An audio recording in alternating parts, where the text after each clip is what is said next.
Bonjour, vous êtes des milliers de professeurs de français à suivre mes publications partout dans le monde. Certains savent que j'ai exercé des fonctions électives il y a quelques années.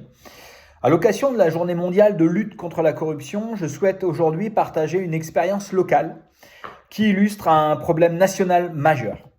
Selon Transparency International, l'indice 2024 de perception de la corruption place désormais la France au 25e rang mondial, soit 5 places perdues en un an. C'est une dégradation inédite qui révèle un affaiblissement profond de nos mécanismes de contrôle et une perte de confiance dans nos institutions. De son côté, Anticor estimait dès 2019 que la corruption coûtait 120 milliards d'euros par an à la France.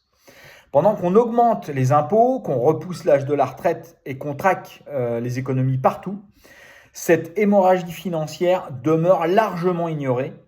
Le déficit annuel du système des retraites, lui, n'est que de 15 milliards. C'est dans ce contexte que je témoigne aujourd'hui, ici, dans la petite commune de Vue, une commune de 2000 habitants en Loire-Atlantique près de Nantes. J'en ai été maire durant 15 mois, puis élu d'opposition à la commission des finances. Dès 2021, j'ai signalé aux autorités, gendarmerie, préfecture, procureur, chambre régionale des comptes, plusieurs irrégularités représentant entre 50 000 à 100 000 euros de préjudice public. Les faits étaient pourtant simples et documentés.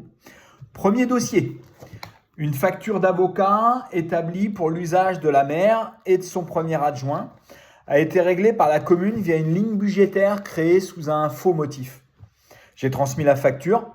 Résultat, classement sans suite, quasiment aucune enquête, aucune qualification des faits. J'ai dû me constituer partie civile pour espérer une instruction sérieuse. Deuxième dossier, un consultant du nom de Jean-Luc Lebras a été recruté dans des conditions très très discutables pour une mission dont l'utilité réelle et le coût final restent flous.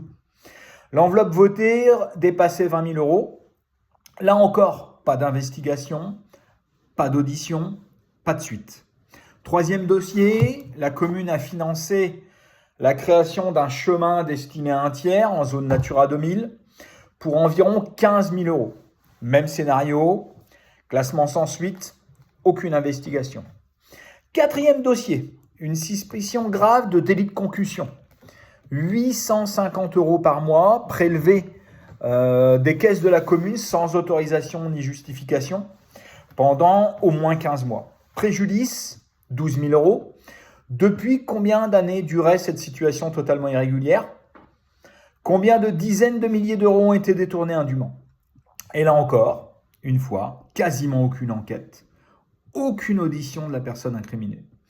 Alors, j'ai relancé personnellement le procureur en 2023 et j'ai vécu ce que vivent trop souvent les lanceurs d'alerte en France.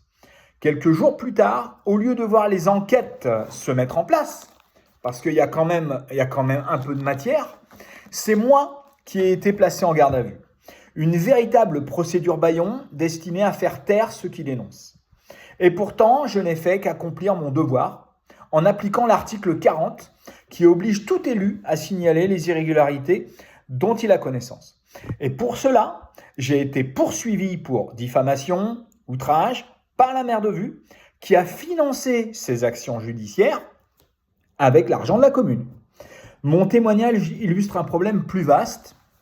Nous avons tous l'impression en France que certaines autorités ferment les yeux, protègent les fautifs et surtout découragent les lanceurs d'alerte.